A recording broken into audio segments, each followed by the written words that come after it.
desta teleaula são as ondas, mas não apenas as ondas do mar. Se a gente reparar bem, as ondas, nas suas mais diversas formas, fazem parte do nosso dia a dia. Quando um vento, por exemplo, bate num pano, ele provoca ondas ao longo do tecido. E se a gente segurar uma corda por uma das extremidades e balançar a mão, a gente também vai provocar ondas ao longo da corda. Mas afinal de contas, o que são ondas? Quais são as suas características? Tudo isso a gente vai ver nesta teleaula, onde nós vamos aprender bastante coisa também sobre as ondas mecânicas. Nessa teleaula você vai aprender o que é uma onda mecânica, o que é pulso e onda periódica. Vai entender o que significa período, frequência, amplitude e comprimento de onda. E vai aprender também o princípio da superposição de ondas. E aí, vamos nessa? A nossa teleaula está começando.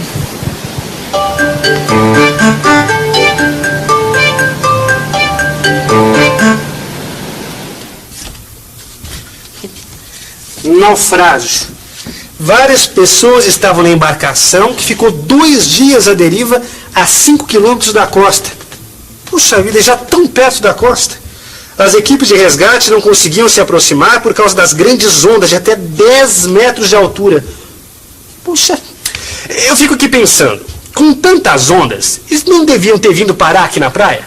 Bem, eu acho que esta pergunta a gente só vai conseguir responder sabendo o que são e quais são as características das ondas mecânicas. Rosinha, você viu o caso dos náufragos? Eu vi sim, Maristela. E sabe o que eu fiquei curiosa? O mar não devia ter nos levado para a praia, afinal são tantas ondas. Olha só, Rosinha, uma onda mecânica é uma perturbação que se propaga no meio material. Agora, uma característica muito importante é que ela se propaga sem que o meio material se desloque. O que acontece é o seguinte, a onda passa e movimenta o objeto, isto é, ele ganha velocidade, sobe e desce voltando ao mesmo lugar. Isso acontece porque a onda transfere energia de um ponto a outro, sem que ocorra transporte de matéria. Olha só, Rosinha, eu movimento uma extremidade, certo? Aí a energia percorre toda a corda e acaba em seguida. Certo? O que aconteceu? Eu gerei um pulso, isto é, uma onda de curta duração. Mas, se o movimento for gerado por uma fonte que vibra continuamente, como eu estou fazendo aqui com o meu braço, olha só, nós teremos uma série de pulsos. Aí vai se formar uma onda periódica, ou seja, vários pulsos que se repetem conforme o movimento do meu braço, certo? A esses movimentos, olha, nós damos o nome de movimentos periódicos, porque eles se repetem após um certo tempo. Então nós podemos dizer que o movimento de rotação da Terra é um movimento periódico, porque a cada 24 horas, não é isso? A Terra volta à mesma posição que estava no dia anterior. Exatamente, Rosinha. Mas vamos voltar aqui à nossa experiência, olha só. Aqui nós temos uma onda periódica, porque os pontos da corda se deslocam e voltam à posição original em intervalos de tempo regulares. Esse intervalo de tempo é chamado de período. E o que determina o período? É a fonte. No caso da corda aqui é a minha mão, ó, pois é ela quem provoca a onda. O período é uma das grandezas que caracterizam a onda. Olha só, Rosinha, se eu movimentar o braço mais rapidamente, as ondas vão se suceder mais rapidamente, isto é, num período menor. Nós usamos a letra T maiúscula para representar o período da onda. Olha só, repare que os pontos da corda se deslocam e voltam à posição original sucessivamente. Esse movimento é chamado de ciclo. Outra grandeza importante que também caracteriza a onda é a amplitude. E normalmente ela é representada pela letra A maiúscula. A amplitude também depende da fonte. Além destas grandezas, as ondas são caracterizadas pela presença de duas regiões, as cristas e os vales. Não é fácil, Rosinha? Vamos pensar um pouco? Vamos pensar um pouco. Deixe-me ver. Eu tenho uma corda que está presa por um dos lados. e alguém está balançando a outra ponta, criando pulsos sucessivos. Os pontos ao longo da corda sobem e descem periodicamente, realizando ciclos. Ah, aí está a onda periódica. Bem, o período, que é representado pela letra T, depende da fonte que gera o pulso. Ah, e essas as outras características.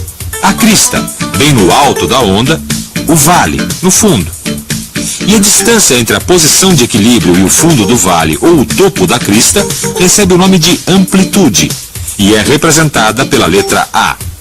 A amplitude depende da vibração da fonte. Já sei, se a ponta da corda for balançada com movimentos mais amplos, a amplitude da onda também será maior, os vales mais fundos e as cristas mais altas. Esse pessoal aqui na fila do ônibus vai nos ajudar a entender uma importante característica das ondas, a frequência. Geralmente demora bastante. A versão é meia hora mais ou menos, né? De meia hora. 1 hora e 20. A de 15 a 20 minutos. Às vezes demora 5 minutos, 10. Depende do ônibus, né, que vai pegar. Parece que o período deste ônibus aqui não é muito regular. Nesse caso, o período é o tempo que o ônibus leva para fazer todo o seu trajeto e voltar ao mesmo ponto de parada.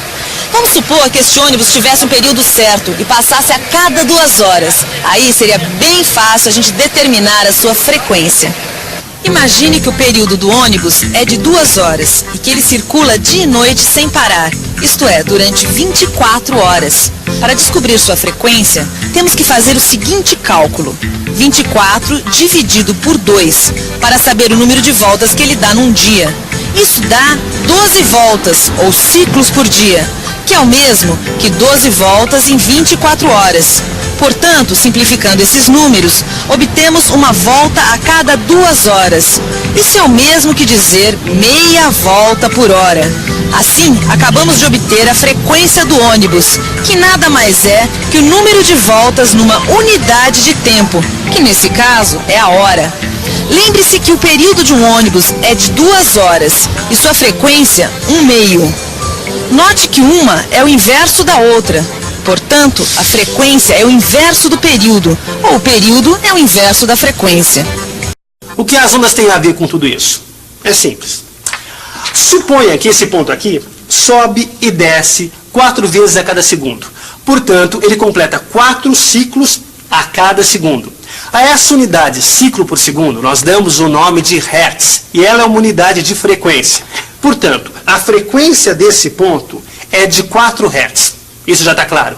Mas espera aí, como é que eu faço para saber quantos segundos o pontinho leva para completar um ciclo? Isto é, como eu faço para saber o seu período? Aposto que você também já ficou curioso com essa pergunta. Então, vamos lá, mãos à obra. Vamos lá. Se em 1 segundo o pontinho realiza 4 ciclos, em x segundos ele realiza um ciclo. Mas é claro, é uma regra de 3. X é igual a 1 sobre 4, que é igual a 0,25 segundos. Ou seja, o pontinho leva 0,25 segundos para realizar um ciclo. Isto é, seu período é 0,25 segundos.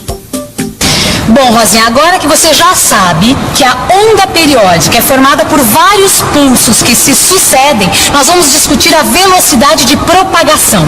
E o que é a velocidade de propagação do pulso?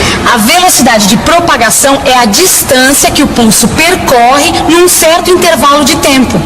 Imagine uma corda. Vamos supor que ela tenha 10 metros de comprimento e que um pulso leve 5 segundos para percorrê-la. Então, o pulso percorre 10 metros em 5 segundos, que é o mesmo que 2 metros a cada segundo. Isso significa que a velocidade de propagação da onda é 2 metros por segundo. Mas é sempre bom lembrar que a velocidade de propagação não é uma característica da onda, ela depende do meio. Olha, se nós repetirmos a experiência com a corda mais ou menos esticada, nós vamos observar que o pulso vai se propagar com velocidades diferentes. Agora vamos ver se você sabe responder. Qual a distância percorrida pelo pulso durante um período? Vamos definir uma nova grandeza, o comprimento de onda. Você se lembra da definição de velocidade? Velocidade é a relação entre a distância percorrida e o intervalo de tempo gasto para percorrer essa distância. Pois bem, um pulso que se propaga no meio tem velocidade constante.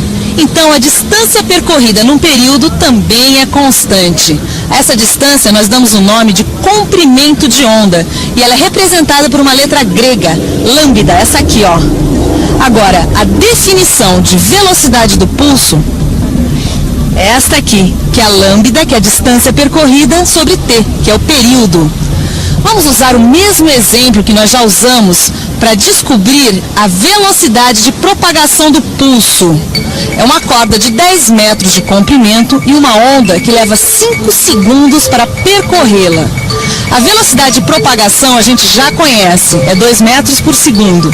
E o período a gente também conhece, é 0,25 segundos. Para descobrir o comprimento de onda, basta multiplicar a velocidade pelo período. Assim, lambda é igual a v vezes t, ou seja, 2 vezes 0,25, que é igual a meio. A unidade do comprimento de onda, neste caso, é o metro, mas pode ser qualquer unidade de comprimento. Calcular o comprimento de onda é fácil, principalmente se você tem a velocidade e o período. Mas e se você não tem esses valores? Olha, aqui nós temos uma onda com suas cristas e os seus profundos vales. Para descobrir o comprimento de onda, basta medir a distância entre duas cristas ou a distância entre dois vales. Moleza, não? Se você conhecer o período e a velocidade de propagação da onda, basta fazer as contas. Se não, basta medir esta distância. Mas, Estela, eu estava aqui lembrando do caso dos náufragos. Tudo isso que a gente já aprendeu serve também para as ondas do mar, não serve? Exatamente, Rosinha, serve para as ondas do mar. Mas além de tudo isso que a gente já viu até agora, existe outra coisa que acontece com as ondas, que é a superposição de ondas, que ocorre quando duas ou mais ondas se encontram. Se a gente observar as ondas do mar, nós vamos perceber que existem dois movimentos. O movimento das ondas que vem do fundo do mar em direção à praia e o movimento das ondas quando elas voltam. Quando uma onda bate numa rocha, ela é refletida de volta para o fundo do mar. Numa certa posição, existe um encontro dessas duas ondas, da que veio do fundo do mar em direção à praia e da que voltou refletida pela rocha. Quando essas duas ondas se encontram, elas se somam, dando origem a uma onda resultante, cujas características vão depender de como foi esse encontro. Vamos ver, imagine duas ondas de mesma amplitude se deslocando em sentidos contrários. Quando duas cristas se encontram, o meio tende a se levantar muito mais. Em seguida, o vale de uma onda encontra a crista da outra. Neste caso, elas se cancelam e o meio permanece em equilíbrio. Quando dois vales se encontram, a tendência é baixar o meio muito mais naquele ponto. Após o encontro, as ondas continuam como antes. Quanta coisa sobre ondas! Vamos dar uma revisada em tudo isso? E atenção, se liga aí, que é a hora da revisão. Na teleaula de hoje, você aprendeu que uma onda mecânica é uma perturbação no meio material que se propaga de um ponto ao outro. Aprendeu também que o pulso é uma onda de curta duração e que quando vários pulsos se repetem sucessivamente, forma-se uma onda periódica. Você viu que as ondas são geradas por fontes e que são formadas por cristas e vales. Além disso, elas são caracterizadas por algumas grandezas físicas como amplitude, período, frequência, comprimento de onda e velocidade de propagação. O que nós estudamos nesta teleaula se refere às ondas transversais, isto é, quando os pontos do meio se deslocam numa direção perpendicular à direção de propagação da onda. Na próxima teleaula, vamos estudar um outro tipo de onda, as ondas longitudinais. Até lá!